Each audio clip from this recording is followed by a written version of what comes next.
এই কড়াইশুঁটির কচুরিটা এমনভাবে আপনারা বানালে একদম নরম তুলতুলে হবে। দেখুন, মানে মুখে দিলেই মিলিয়ে যাবে। ওই পাঁপড় ভাজার মতন কড়মড়ে খড়মড়ে তো অনেকে খেতে পারে না। এটা বাচ্চা বড় বুড়ো সবাই খেতে খুব পছন্দ করবে। আমি কড়াইশুঁটি ছাড়িয়ে নিয়েছি, কাঁচা লঙ্কা পরিমাণ মতন, আদা দিয়ে দিয়েছি, সমস্ত কিছু মিক্সারে আমি পেস্ট করে নেব। তবে মিক্সারে পেস্ট করার আগে আমি এর মধ্যে সামান্য নুন এবং হলুদ দিয়ে দেব।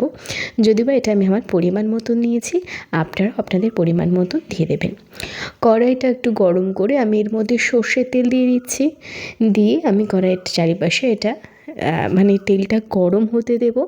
এবং আমি আবারও বলছি, আপনারা যদি এই প্রসেসে এই কড়াইশুঁটির কচুরিটা বানান তাহলে এটা এতটাই নরম হবে যে মুখে দিলেই মিলিয়ে যাবে। মানে বাচ্চারাও খেতে পছন্দ করবে, আর যাদের দাঁত নেই বুড়ো মানুষ তাদেরও ভালো লাগবে।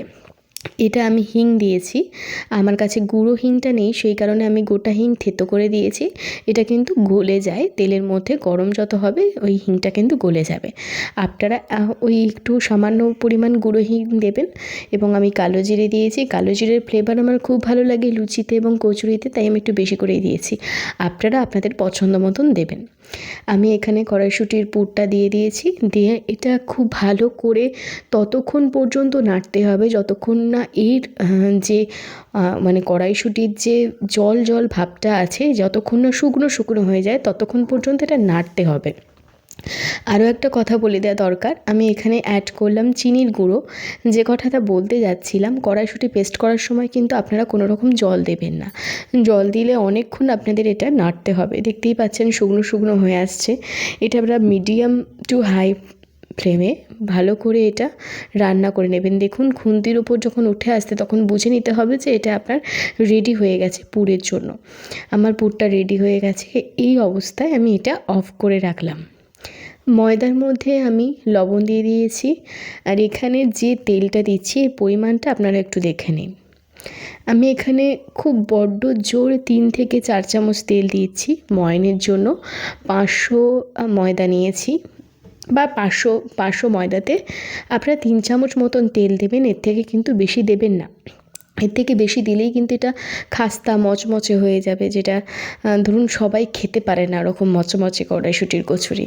সেই কারণে আমার কিন্তু এই নরম তুলতুলে কড়াইশুঁটির কচুরি ভীষণ ভালো লাগে। একদম নর্মাল ঠান্ডা জল দিয়ে, কলের জল দিয়ে আমি মেখে নিয়েছি, এতটাই নরম হয়েছে। তারপর আবারও আমি এখানে 1 চামচ তেল দিয়ে ভালো করে মাখিয়ে এটা রেস্টে রেখে দেবো। অন্তত হাতে যদি কম সময় থাকে 30 মিনিট আপনাকে রেস্টে রাখতেই হবে। যদি 1 ঘন্টা বা 1.5 ঘন্টা রাখতে পারেন তো খুব ভালো হয়। আমার রেস্টে রাখা হয়ে গেছে, তারপরে আমি আবার ভালো করে এটা মেখে নিচ্ছি। যেহেতু চারিদিকে তেল লাগানো ছিল সেহেতু আমি একটু হাতে করে দলে নিচ্ছি। খুব নরম হয়েছে, এটা দেখতেই পাচ্ছেন। একটু রেস্টে রাখলেই কিন্তু খুব সুন্দর নরম হয়ে যায়। আমি এর লেচিটা একটু দেখে নিন, লুচির থেকে একটু বড় হয়েছে লেচিটা। এরপর আমি একটা একটা করে পুর ভরে নেব। দেখতেই পাচ্ছেন পুরটা একদম শুকনো শুকনো হয়ে গেছে। এবার লেচির মধ্যে পুরটা কীভাবে ঢোকালে একদমই পুর বেরোবে না সেটা আপনাদের দেখাচ্ছি। দেখুন, ধারটা প্রথমে বাটির মতন করে ধার দিয়ে এইভাবে টেনে টেনে নিতে হবে। মানে প্রত্যেকটা ধারের অংশ এইভাবে টেনে টেনে আমি বাড়িয়ে নিচ্ছি, কিন্তু মাঝখানটা আমি কিন্তু বাড়াইনি, মাঝখানটা সামান্য বাড়িয়েছি। দিয়ে এখানটা বাটির মতন অন্য একটা হাতে বাটির মতন করে বসিয়ে নেব। নিয়ে আমি এখানে একটু বেশি পরিমাণেই কিন্তু পুর দিচ্ছি। দেখুন এত বেশি পুর দিচ্ছি কিন্তু আমার একটা লুচিও কিন্তু ফেটে যাবে না। মানে অনেক বেশি পুর দিলে যে ফেটে যায় এটা কিন্তু একবারও ফাটবে না। এই ময়দাটা এতটাই নরমভাবে মাখা হয়েছে, দেখুন কত সফটলি এই কাজটা হচ্ছে। তারপর খুব ভালো করে এটা মুড়ে নিয়ে আমি লেচিটা আবার করে নিলাম। দেখতেই পাচ্ছেন এখানে কিছু বেরিয়ে নেই, আর যখন এটা আমি বেলবো তখনও কিন্তু কিছু বেরিয়ে থাকবে না। দেখতেই পাচ্ছেন এটা ডবল হয়ে গেছে, যেটুকু গেজে দেখিয়েছিলাম তার থেকে ডবল হয়ে গেছে। এবার আমি এটা বেলে নেব। তেল মাখিয়ে নিয়েছি আমার রুটি বেলার মধ্যেই, তারপরে একদম সামান্য হালকা হাতে আমি এটাকে টেনে টেনে বড় করব। অনেকটা ভালো বড় সাইজ হয়েছে, কিন্তু দেখতেই পাচ্ছেন একটুও কিন্তু আমার বেরিয়ে যাচ্ছে না। প্রত্যেকটা লুচি কিন্তু আমার এক ফোঁটা কিছু বেরিয়ে যায়নি, এক ফোঁটা পুর আমার বেরিয়ে যায়নি। যদি এই প্রসেসটা আপনারা পুঙ্খানুপুঙ্খভাবে পালন করেন, ভিডিও দেখে পালন করেন, তাহলে একদমই আপনাদের পুর বেরিয়ে আসবে না। খুব সুন্দর হবে এই নরম তুলতুলে কড়াইশুঁটির কচুরি।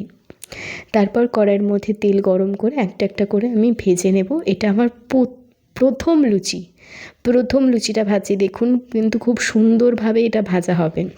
অনেক সময় দেখবেন প্রথম পিঠে বা প্রথম লুচি ভাজতে গিয়ে খুব ভালো ফোলে না, কিন্তু এটা দেখুন কত সুন্দর ফুলবে।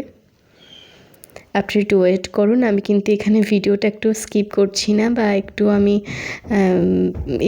কাটাকাটি করিনি, আপনারা দেখতেই পাবেন। দেখুন এত সুন্দর ফুলেছে। আপনারা গরম অবস্থায় এটা মুচমুচে করেও খেতে পারেন, বা এটা একটু 5 মিনিট রেখে দিলেই এটা একদম নরম তুলতুলে হয়ে যাবে, মুখে দিলেই মিলিয়ে যাবে। কড়াইশুঁটির কচুরি ম্যাক্সিমাম আমরা সবাই গরম আলুর দমের সাথে খেয়ে থাকি। এখন নতুন আলু, ভীষণ ভালো লাগবে। দেখুন প্রত্যেকটা লুচি কী সুন্দর ফুলছে। এটা আমার অন্য লুচি, দেখুন প্রত্যেকটা লুচি কী সুন্দর ফুলছে। এত গরম আমি আপনাদের দেখাতে পাচ্ছি না, তবে হাঁড়ির মধ্যে দেখুন আপনারা প্রত্যেকটা লুচি কিন্তু নরম হয়েছে। মানে দেখে আপনাদের মনেই হবে না যে কোনো লুচিটা খুব মরমরে বা কুড়মুড়ে হয়েছে। একদম নরম তুলতুলে রুমালের মতন হয়েছে।